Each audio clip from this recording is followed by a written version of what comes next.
C'est un immense artiste, comédien, chanteur, auteur, compositeur. Charles Aznavour, une légende de la chanson, est avec nous sur ce plateau. Je voyage, son nouvel album. De mirage en mirage, vers mes plages de temps perdu, je voyage. Et toi, jeune fille, aux sources de ta vie, fugueuse à 16 ans, que fais-tu par ici? Je vais au-devant du comprendre et savoir, voir la vie de l'envers des miroirs. Je voyage, et je cours pour aller de l'avant. De voyage en voyage, sac au dos, cheveux dans le vent. Parfois folle, parfois sage, refusant les idées reçues. De voyage en voyage, dans l'espoir de trouver un but. Merci infiniment Charles Aznavour d'être avec nous. Bonjour. Vous la trouvez comment, cette jeune chanteuse qui est avec vous? Elle chante juste, Oui. elle a une jolie voix. J'en dirai pas plus parce que c'est ma fille. Je ne vais pas m'étaler sur ce que je pense d'elle parce que ça sera un petit peu. Bon, un père trouve toujours sa fille formidable. J'espère que c'est les autres qui vont la trouver formidable. C'est Katia Aznavour Oui. en duo et cette rencontre des générations. Pour vous, c'est au-delà, c'est une chanson particulière. Ça a été un ennui beaucoup plus qu'autre chose parce qu'il a fallu écrire la chanson. C'est pas mon genre de chanson. Là, c'est un duo entre le père et sa fille. Habituellement, les duos sont les chansons d'amour. Bon, moi, j'aurais pas pu chanter autre chose que un duo de génération, finalement.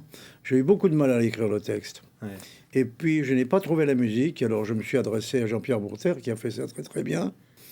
Mais c'est toujours un problème de travailler avec ses enfants, parce que les enfants, on les considère toujours comme les enfants, quel que soit l'âge de l'enfant, et on est un petit peu plus difficile que pour d'autres gens. Je voyage, voilà, c'est le titre du formidable nouvel album de Charles Aznavour. C'est un événement. Il y a aussi un livre, Le temps des avants. On va bien sûr en parler. Merci d'être avec nous, monsieur Aznavour, sur ce plateau. J'allais dire 80 ans bientôt. Oui, très bientôt Hein même. Et l'occasion de se retourner, de se dire qu'est-ce qui m'est arrivé? Bah oui, ma vie est un miracle, il faut bien dire la vérité, parce que fils d'apatride, arrivé en France, ils sont arrivés en France, moi je suis né ici, ils sont arrivés en France sans connaître la langue, sans avoir de contrat de travail, quoi que ce soit. Tout était à apprendre. Et puis, j'ai pas pu aller vraiment en classe. Après le certificat d'études, on est sorti parce qu'il fallait travailler. Il fallait quand même gagner notre vie. À cette époque-là, les enfants travaillaient. Maintenant, ils travaillent, mais dans d'autres pays. En France, ça n'existe plus. Ben, j'ai eu une vie formidable, finalement, parce que travailler et rapporter la paye à la maison, ça vous donne une certaine fierté, quand même. Et les parents qui trimaient, des parents formidables. Vous avez un chapitre Tout le monde consacré à travaillait votre mère. chez Vous nous. dites des parents extraordinaires, quoi. Ben, les parents artistes, des parents qui ne se souciaient pas du qu'en dira-t-on dans notre milieu, c'est-à-dire dans notre communauté. Et on montrait les artistes du doigt encore, et quoique dans les autres communautés aussi à l'époque. Et puis on disait, oh là là, comment ils vont finir ces enfants? Ils sont dans un milieu frelaté. Et puis finalement, ça s'est bien passé. C'est-à-dire que dès tout petit, vous le dites dans ce livre, vos mémoires, vous avez envie d'aller frapper à la porte en face, parce que là, il y a des enfants comédiens et il y a la possibilité d'avoir un public devant soi. Oui, oui. Mais en fait, c'était le métier familial. Mes parents n'avaient pas le bonheur de pouvoir jouer sur une scène régulièrement, puisqu'ils ne parlaient pas encore le français. Et alors, ils jouaient, ils donnaient des représentations pour la communauté arménienne. Mon père chantait pour plusieurs communautés, parce qu'il parlait plusieurs langues et qu'il chantait dans plusieurs langues. Et nous avons repris le flambeau. Je crois qu'ils ont été fiers. Ils ont fait leur carrière à travers nous. à travers ma sœur et moi. Ma sœur qui a abandonné très vite, quand elle a rencontré Georges Gravarens, elle a donné la priorité à son couple. Elle a eu raison, mais moi, j'avais décidé de donner la priorité à rien.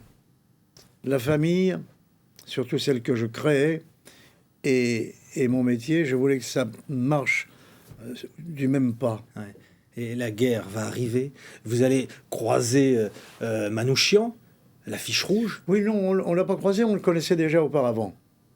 On le connaissait auparavant, ce qui fait que lorsque Manouchian avait besoin d'un petit coup de main de résistance, des choses simples, je ne sais pas si je le dis dans le livre ça, mais une voiture d'enfant qui roule et dedans il y a des armes.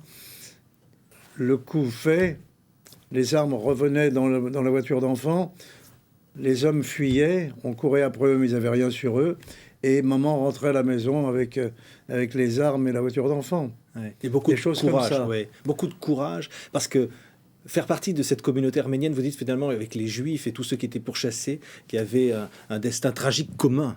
Ben, déjà, c'était comme, regardez, à Sept-Fonds, qui était le lieu dans le sud-ouest où il y avait les régiments d'engagés volontaires, eh bien, dans le régiment où il y a eu mon père, il n'y avait que des Juifs et des Arméniens, 2 ou 3 Russes aussi. Voilà. C'est-à-dire que les étrangers ont payé leur tribut à la patrie qui les avait adoptés et qu'ils avaient adoptés eux-mêmes.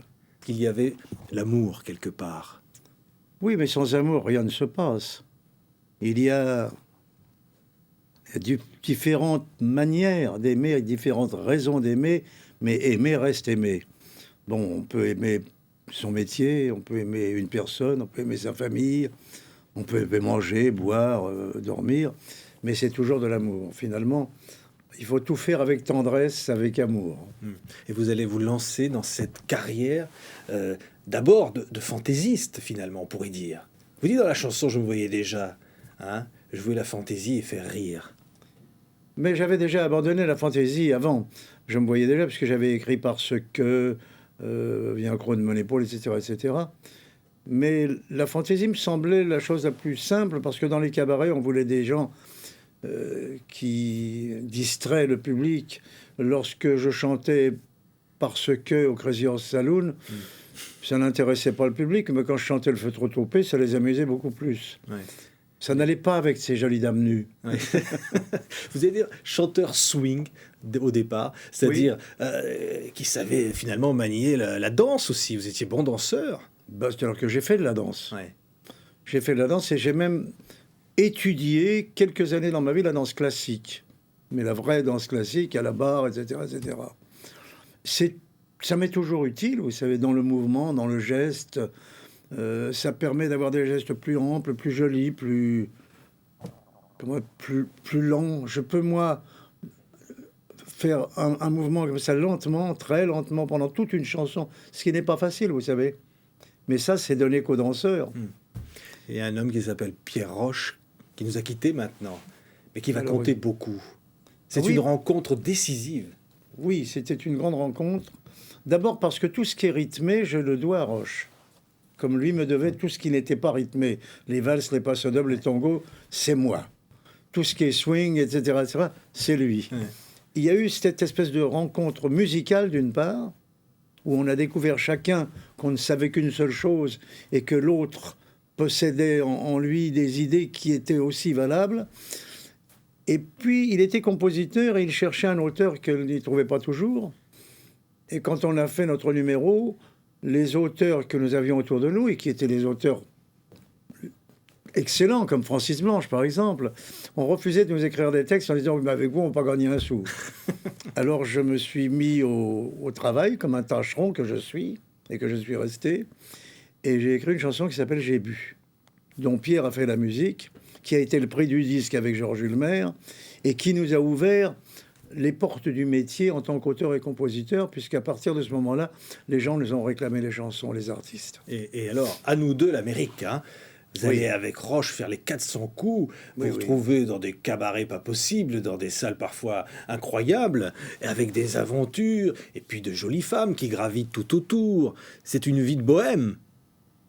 Nous étions les premiers à partir dans le monde comme ça. Par la suite, il a fallu attendre je sais pas, 30 ans pour voir les jeunes gens partir à l'aventure avec un sac sur le dos. Nous, on est partis très tôt. Quand on est arrivé aux États-Unis, les gens pensaient qu'on était deux fous. On n'avait pas d'argent, on parlait pas l'anglais. Il n'y a même pas de visa hein, au départ. Ça, pas de visa, oui. Premièrement.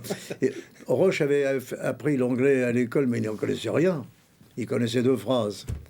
J'ai appris plus vite que lui. Et à la fin de son existence, il parlait toujours pas l'anglais, d'ailleurs. Ouais. Qu'est-ce qui vous poussait? Parce que vous n'aviez rien, pratiquement juste de quoi manger. Oh, on se débrouillait quand même. À New York. Bon, je sais pas, moi, on jouait au poker. Ouais. Et puis à l'époque, les bouteilles de, je vais dire, ce breuvage populaire qui s'appelle le CC. Vous voyez ce que je veux dire? Les bouteilles étaient consignées. Alors on jouait au poker. Heureusement, on gagnait. Donc on gagnait des bouteilles de coca. Et on les renversait, souvent on ne buvait pas tout. Et on rendait les bouteilles, ce qui nous faisait des sous pour manger.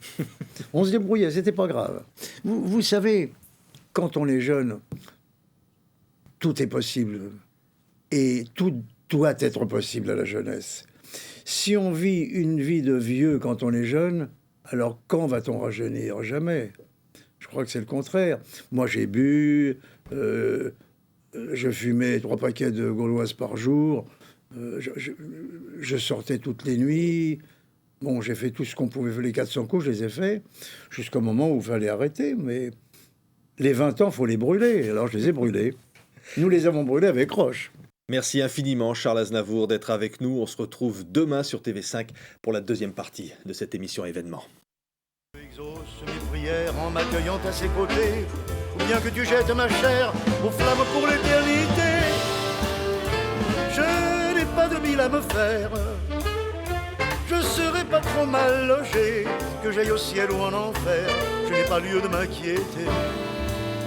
J'ai des amis des 2 côtés, j'ai des amis des 2 côtés, des amis des 2 côtés.